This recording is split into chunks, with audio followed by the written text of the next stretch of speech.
My name is Zaheer. I've been a neighborhood coordinator for the past 6 years with Schlegel Villages. I've actually been at working with Schlegels for since 1997. I know I age well, don't I? This is. And my name's Mary, and I've been with Schlegel since 2001, so I'm going on my 16th year as a PSW. And later on fell into the role of being a union chairperson within our village. And I'm a mentor, part of the with the mentorship program as well, and many other things. I wasn't here yesterday to listen to the great speeches and stuff, but just realizing after I just heard the first few minutes of the first presentation here, a lot of what we're going to say is you're going to hear us echo a lot of the same things that was said in the previous presentation, because it really is. I just wanted, before I get started, I wanted to tie into something really quickly. One of the biggest things that we have to realize is the old institutionalized model versus the new model. What Cody and Tamara were talking about was relationships. Well, that's exactly it. We're changing that institutionalized model to social model. And that's what the key is. That's what we have to understand. It really does embody that building relationships. It's such a big thing from the institutionalized way. You really do have to get your head around it. But anyways, we're going to continue on anyhow. But it's so important to recognize that. And we both came from the beginnings of Absolutely. the institutional type care. And we're now, you think you can't change someone after 16 or 27 years. Yes, you can. Yeah. And you may not change them all, but that's okay too. Mm-hmm. It's planting the seed, as we all say. Absolutely. So, yeah. So I'm going to start with, of course, the common question we all ask: who's going to pick something up off the floor, right? And whether it be, is it your mom or is it, do you wait for Cody to come along and say, hey, Cody, there's a Kleenex on the floor. Can you pick that up for me? No, we're all going to do it. In the traditional unionized, and where I came from, it was you went to work, you did that task-oriented part of your job, and you went home. I didn't look at the other team as being part of my team, because my goals on my routine were to complete my tasks. So I didn't have to, get in trouble or anything like that. Evolving into culture change and with the union, there really hasn't been any problems, because we have to meet the needs of our residents with everything the union supports. I'm a supporter of it.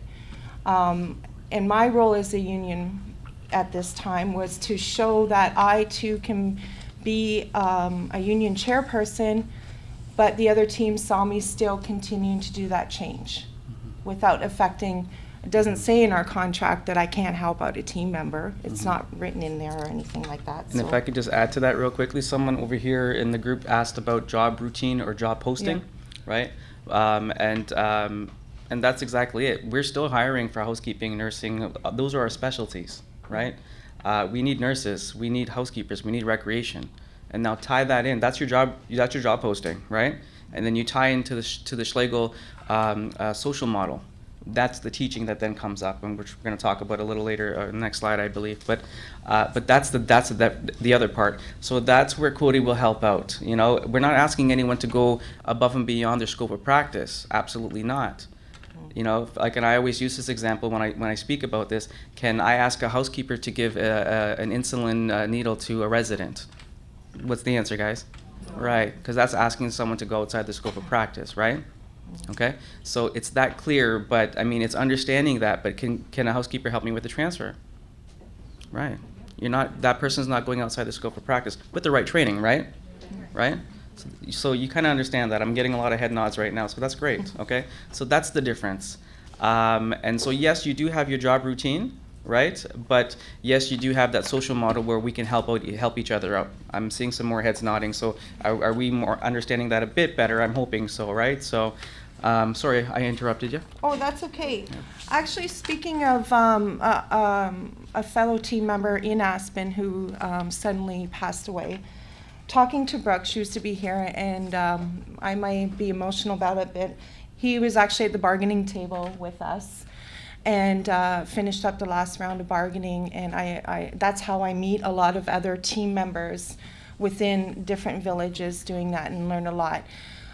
The day before he passed away, he worked his shift as a PSW, and he was known by residents, by everyone, fellow team members, to support everyone. At the end of the shift, he realized that kitchen needed help. They needed that some time. They needed someone to come in and support them in the kitchen. So at the end of the shift, he spent another 4 hours going in and supporting the kitchen to continue resident care, and his focus was always on resident care, and he too was a union chairperson. So yeah, with that saying, he left a legacy of saying that no matter who you are or what you do, and was loved, you can still continue on to help everybody. So that's what I have to say about Jeff. Yeah. And so just to cap the slide off, just basically saying the work is the workload is basically everyone's role in our social model. We have your team members with their specialties, and you have the team working together. But you also have the resident with who's getting that care kind of thing, who's benefiting from everyone working together, right? One more example, real quickly, and I'm sorry, this is just fresh in my head about Cody knowing this resident, right? So it's so relevant though. So it's relationship building. Well, every PSW who's our primary caregiver for our residents, right? Who get our residents up and stuff, right? Do they all have a great relationship with our residents? The answer is no, not always, right? There's always someone that doesn't agree with you or so. But let's just say Cody has a great relationship with that resident.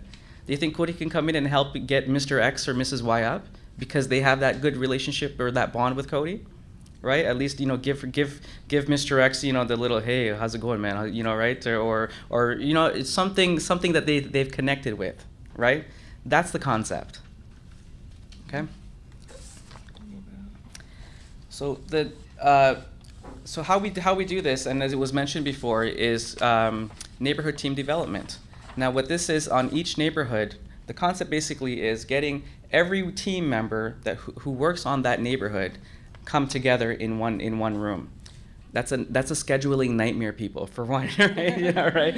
But it worked. You can make it work, for the record, right? Yeah. But yes, you bring everyone in. So who does that entail? That is your recreation team, your dietary team, your nurses, your PSWs, maintenance, housekeeping. That's everyone. Okay, you bring them all together. We're going to meet 3 times a year, and this goes back to that social model. How can we expect our team to have good relationships on the neighborhoods with residents when they don't have a good relationship, or they potentially all don't have a good relationship together? So the primary thing is building relationships within that team themselves. Okay, finding out who they are, finding out what traits they are. One of the modules we actually go through is personality traits, really, but it's just very basic. But it's interesting to know. Little personal note. As a neighborhood coordinator, I have a director of care who does not talk to me on purpose until 10 o'clock in the morning. Why? Because I can be a bit of a monster. Someone mentioned a beer. I'm a monster, right? So she'll come up to me, Z, have you had your coffee yet? Right? And I said, no, not yet. I'll talk to you at 10. Right? Right? And also when we tell him his hair is looking good for the day. Oh, yeah. It takes, he needs to hear that too. No, really, I need to hear that. For real. I'm not kidding. Right, so, listen, man, I've been with the company for almost going on 19 years, man, right? So I need to know this is looking good, all right? So, right? Come on now. Okay. It's really relationship building at this time, and the key and the core of the team, the frontline team who are there. And then they build their relationship together. They can then support each other that much better on the neighborhood. Does that make sense with everyone? Right? They can help each other. They can connect with each other. So And the purpose of the neighborhood team development, again, as Tamara mentioned earlier, is being self-directed, enabling that frontline team to make those great decisions on the neighborhood. Those are the frontline team members, not having them or the resident or a family member wait for the next day for the next manager to come in to make the decision about something that happened on evenings last night, for example, right? And so this is what we try to do and try to encourage our team. This is the purpose of the neighborhood team development. To go through with our teams, and some of the topics we talk about, not only our personality traits. We look at conflict resolution, customer service, how to manage a well self-directed team. Could I throw this question out there? Imagine your team's self-scheduling. I was waiting for someone to say that. I'm not gonna lie, right? But are we there yet? My answer is no. Right? However, it's planting that seed. It's giving our team the knowledge and the know-how how to, right? So as someone mentioned before, I forget who it was, but not within the village themselves, they have different neighborhoods. One neighborhood could be ahead or not as far ahead as the other, and that's okay. And let's be honest, one neighborhood could be failing. It's absolutely okay. And that's what's so important for us to be transparent about that. If we're failing with something, let's share that as well to say what we didn't go well, so we won't do that again, right? It's not just sharing our successes, we're sharing our failures, and that's so important. So we have a top-down approach, and as I kind of alluded to just in the previous slide there when I was talking, it's important at the end of the day for us to recognize our residents are at the center of everything that we do, with all our specialties, whether it be recreation, dietary, housekeeping, nursing. At the end of the day, we're providing a service to our resident, and they're at the core of everything that we do. So why not have a top-down approach? Meaning the residents at the top, and the team members, the frontline team, are just below that. And for the team to be able to make those good decisions, they just have to connect with the leadership team for some other minimal support that we can provide, kind of thing, but giving them the right tools and through neighborhood team development to make those great decisions to then support our residents with that great service and care that we provide. I think some of the key things we do with switching it around and what we do within our village is somebody talks about scheduling, right? So you may have a resident you after settling find out their bath time needs to change or something like that. I'm now, because I'm spa girl, I love doing that, I'm able to say, okay, to the rest of the team, she's not liking getting up at 6 o'clock in the morning to have her bath. We've had to work a lot with different things, so we're making the decision at the final. We have to make sure it's in the routine, right, in the bath schedule. We have to make sure it's documented in their care plan. She prefers a shower, not a bath. She first liked a bath, but now she prefers the shower. So I have to share that. So it's changed with everything that's in there. So when the ministry comes in, I've done my part to support the specialty part of it. So learning my role to support them also and being transparent as a leadership, saying this is what you need to know to help be a part of the change, and through the neighborhood team development and just sitting down and collaborating, we've been able to help with the leadership within and to keep resident-centered care. Supporting the social model of living. One thing I think we're really good at is fostering relationships, because to me that was the beginning of my change, is the amazing feeling of having great we keep continuing about relationships, but just knowing your neighbor, your team members, makes the culture change, makes the social model of living a lot better. Just knowing simple things that they like 2 sugars in their coffee, but their family said, no, she never had sugars in their coffee, but, well, I'm sorry, she wants sugar in her coffee, and different things like that, so, which is fun. And I have lots of stories I could tell on, with our aspirations, and I do simple things. I've recently started baking bread. And you ask me, well, how can I have time to bake bread? Well, there's the innovation of a bread maker. And so a simple Sunday morning, it could be family coming in. They come in, I smell bread, and then they see a bread maker, and and then I make the bread, and I bring it into the dining room, and I cut it with their soup, which is or different things, or they just want that taste of home bread. It's simple. Guess how long it took me to make the bread? Now that I have the recipe down, I can do it in 3 minutes before I go on break and just leave it. Just walk away and come back and the bread is done, right? And simple things of music. I bring music into the spa room now that we're blessed with Wi-Fi, right? Which is great. I think all team members should have access to Wi-Fi because we do I bring in my own iPad, I have my own speaker, I have setups for different residents, and we're listening to music within the spa and the dining room cleaning up. Recently I just played Van Halen Jump. Now how would you think a bunch of residents or neighbors would like to listen to something like that? Well, they love it. I love sassy music. They do. They don't need to listen to piano music all the time. It gets them, and they see us having fun with it. So that's how we're supporting the social model of living, and meaningful activities, cross-functioning. I myself have gone on the bus to go to Laurel Creek, which is just around the corner with me. I'm done work. I'm like, well, I'm just going to go home and sit outside. So why don't I sit outside with some residents?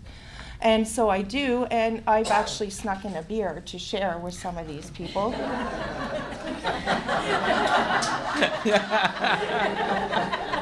Thumbs up over here.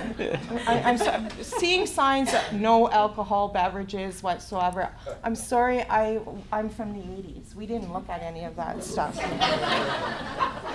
So, and I'm bringing a red Solo cup in my purse. And anyways, who's going to write a ticket or kick out residents in their 90s or have them dragged away, right? Like they're just not going to do that. So discreet. Sometimes you have to be discreet. And yes, I'm sharing that with you.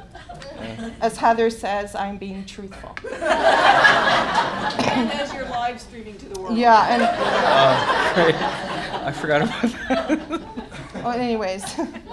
Nice. Another key thing, I had a great time with the Olympics. Who loves the Olympics, right? So my scheduled time to work is 6 o'clock till 1:30. Yes, I'm done at 1:30. But I wanted to watch the women's hockey. So, and a lot of residents wanted to do that as well. And of course, Heather again talked about the Lucy Lounge, you know. Lizard. Well, we took over the lounge for the Olympics. And after talking, Jennifer, our local dietitian, ran down to the dollar store, got stickers that say, I love Canada. I set up tables, we had lunch. And you know, some people, well, who's gonna clean up? And I said, well, I'll clean up, who cares?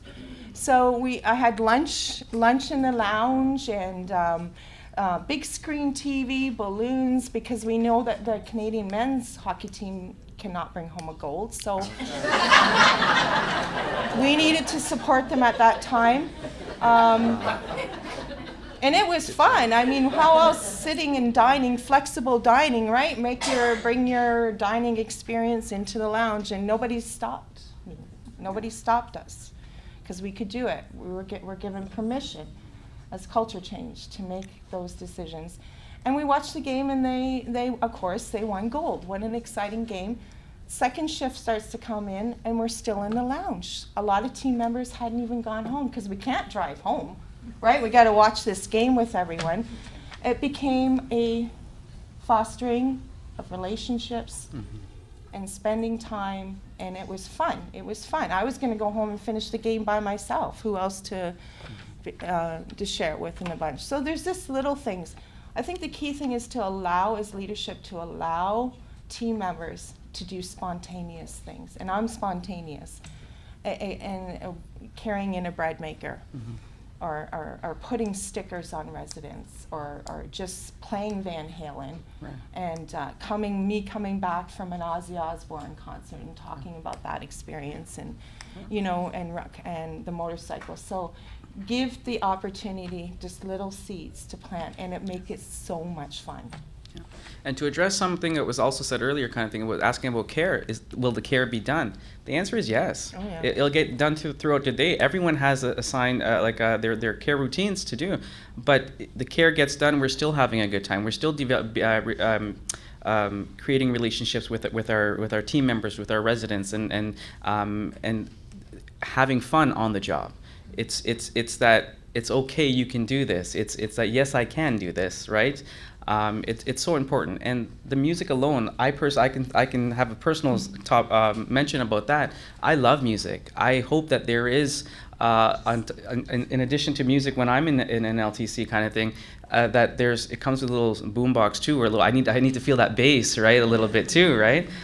There better be Biggie and Tupac up playing as well, kind of thing, right? So I mean, really, for those who know the reference, right? But I mean, yes, I mean, I need that rap hip hop kind of thing when I'm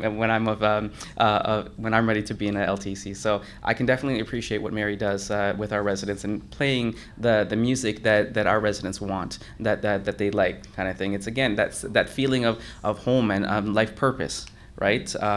Also mentioned that sometimes our residents do have not the most best prognosis, in the sense that they do come to long-term care, and they have a short time there. So a term is what can we do to improve that quality of living for that resident? If it's something as simple as music, and it really is for me, like when I'm down, music will definitely help me and pick me up, kind of thing. So I would definitely love for someone to play music for me, and I can definitely relate to that very well. Yeah, and also, as you can see, I'm wearing one of our Culture Change T-shirts, and I decided to wear my innovation due to our innovation, and actually with our VET, this is where we're putting our focus on, because I am not one of the team members who see when the researchers come in the building. I run the other direction. I know a lot of people from research and involved in different things. So anyways, I wore this for you today because, and to say that I'm supporting, especially that brings an important part of culture change to all of our villages. So I will walk around and see if you can read it all and stuff like that. I won't, it's huge, it's big. So. Anyways, that's fun. So consistent communication. So providing the same message to team members, union stewards, businesses, agents, and within the collective agreement. Communication, guys, it's so key. Talk the talk and tell everyone what you want to have done, what your goals are, what our goals are. And let everyone just be upfront, is what I'm trying to say. Just communicate with each other so we all know what to expect from each other. And I think communication is always a working progress. Yeah, you're never done communicating. Yeah. So that's a big thing.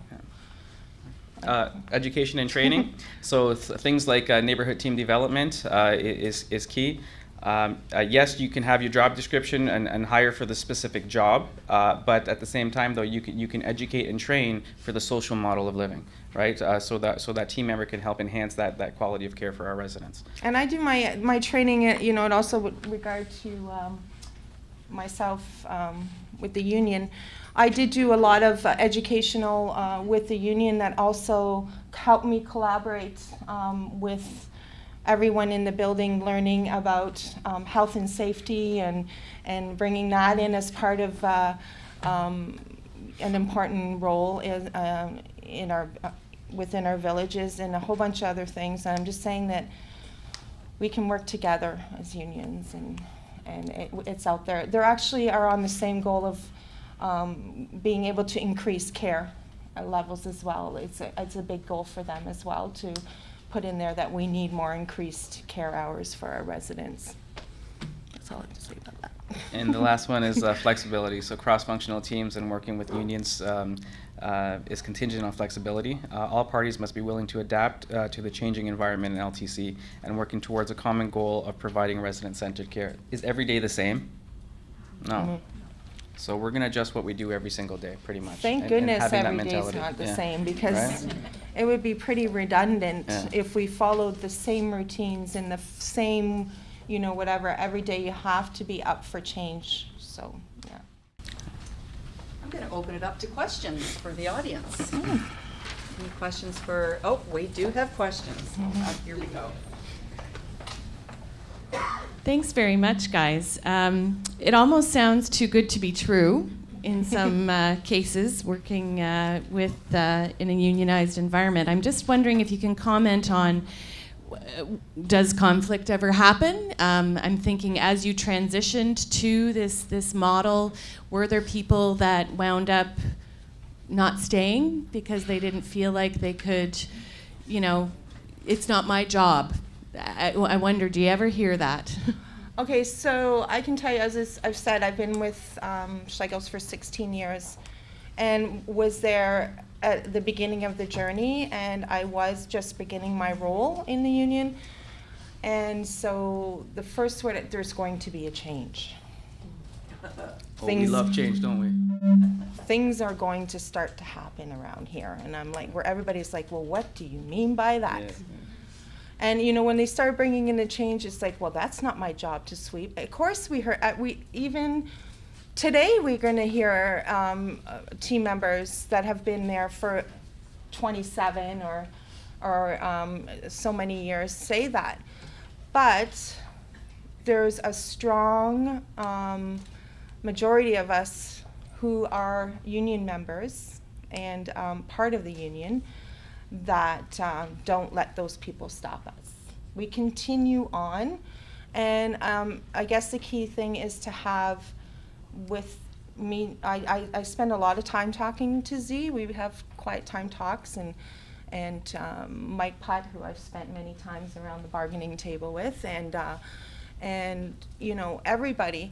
So yeah, you're gonna have those struggles, but don't let the negativity of all that stop. It didn't stop me.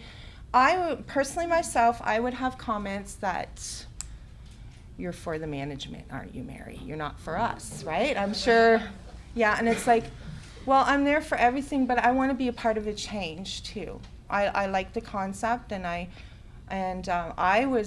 struggled with it from day when I first heard it. It's like, well, we have so much to do in the day now. How are they going to expect us to do everything else? Mm-hmm. And so we did take that look when it started, but now it's kind of evolved, right? And we've had a lot of epic moments. We've had a lot of team members upset with each other. We've had team members that have said, "Are you working for dietary department, or are you working as a PSW, or is it?" And I always say, well, in my head, it's like, well, no, I'm working together. I'm working for the residents. I'm here for the residents. I'm not here for the leadership. I'm not here for you. I'm here at the beginning for the residents. So that's the mindset I had to start putting in, and I keep telling people that. Don't look at the negative. And eventually one person will turn into two, two will turn into three, and three will turn into four. And I think we're really involved with being the first village of Ron's vision, and it will happen, but don't let it stop you. Just want to add real quickly as well, just sometimes revisiting your mission, vision, and values and why you're here. To those, you think you use negative personalities or mentality of people, but that's okay though. That's why you can, like I said, revisit that. But also that's what your performance evaluations or appraisals are for as well, right? Yeah. Just to remind team members that, okay, well, this is the focus for that our village is going towards. I recognize that sometimes you're not always as positive on the neighborhood and not always willing to do, extras kind of thing. What can I do to help support you? right? How can I help you with this? You know, ask that team member just bluntly. Again, just being very transparent is so key and so important. It sounds very simple, right? But it sometimes is a bit more difficult. Sometimes we have intimidating looking or just bluntly intimidating people, right? In terms of team members kind of thing with, you know, but you just say, hey, I notice you're a bit grumpy today. What's going on? Or that negative comment. It's not my job, right? Look, can we sit down and talk about that, right? And so just reinforcing and revisiting some of that education, some of the purpose why we're doing. We started a culture change journey, let's say yesterday, and so let's continue on. Like, you know, let's you know, it's not going to happen overnight. It's not going to happen maybe in a year, maybe in 2, 3, maybe 5, 7 years. But recognize that, as it was said before, the seed's been planted. Right, and we're going to continue on driving forward, right? I have to comment on the evaluations. If you knew me 16 years ago, I was like, I got my evaluation, and I will be honest. I had some pretty negative things said about me, and that at that time it's like, wow, I'm really like that. So you're going to have people that take that, they don't care about me, they don't whatever, and you know, I'm going to be in with a union certain, and Mike's going to come in and they're going to say this is going to happen and what, and it's not going to happen. They give you the opportunity to change, to become that person. And slowly, as I started to come into the culture change and started to take acceptance, like I was just even 2 weeks ago, my deal, should you have really done it that way? And I'm like, oh yeah, maybe I should have thought about this. So I do make mistakes during this journey as you know, being where I am in my role, and that's okay. That's and you have to accept those mistakes, right? Absolutely. Because it makes you a better PSW, it makes you a better team member, it makes you an all-round better person, it makes you realize that, hey, I can install this in my family now. I need a culture change in my family, and this is, you guys, I'm bringing the culture change home to my family, right? It's just like we have to start living our life, right? And that's the way I look at it. So yeah, I didn't like people when they told me negative things, but now I look at it as a positive thing. And some of my team members will say, well, we kind of noticed that, you know, whether they said you're for the management or you're for whatever, doing whatever, and it's like, well, it made me look at the fact of how I need to make people view me more. And don't view me as somebody, like, it made me make my changes subtle, private, you know, those moments, and then have a aha moment. So yeah, that's all I can say. I would love to talk to PSWs about that, to say, hey, you know, you got to take the negative to get the positive part of your job. So We're going to take one more question. How do you, one of the challenges that we face with the culture change stuff is the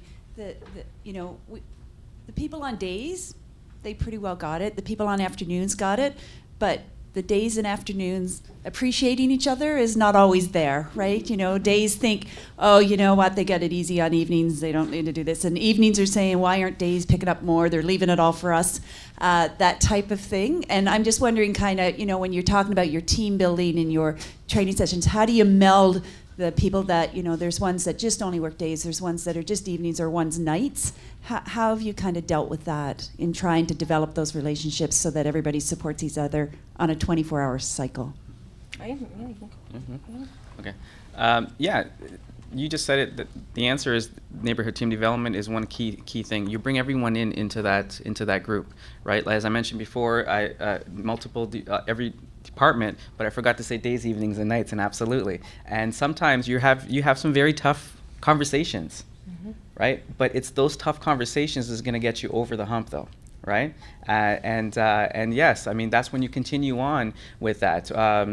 I don't know, I'm just trying to, let's just say someone forgot to take out the garbage or whatever it may be on days, and then evenings it's, well, I've dealt with it 2 or 3 times kind of thing, right? Well, you talk about it. You at the end of the day, it's still something that needs to be done, and we still have to carry out. But it's just recognizing that, okay, we're human as well. We all make errors, right? You know, considering, no, we're not. Someone mentioned it sounds too good to be true. Like, we're not perfect at all. but we do try our best to achieve that 100%. Some days we're running at 98, 90, 97% kind of thing. That's your reality though, right? But Joe, the key thing is being again, I'm going to use the term transparent, having that conversation with the team and breaking down those silos. If they're not department silos, you're obviously alluding to days, shift silos, right? Like days against evenings, against nights kind of thing, kind of business. I mean, you want to break that down. Right? And, So you wanna, I look at it as a team member. If I see that something hasn't completed, I have the question, I wonder why. Is it because there was a resident who is on palliative and family was in? Is it because we had an outbreak? Is it because all of a sudden a resident had a fall and they're that whole thing? So installing that instead of she didn't do her job, it's like, well, I've had to say that to some of my team members, and I do. I say, well, maybe something happened yesterday. If it's the garbage, or we can take the garbage out, or just little things that we may see. If it's a consistent thing that we see, then we're like, hey, this is happening. If it's a one-time deal, it's like, I'm not going to say she didn't do her job, because we all have different things that happen throughout our day, right? So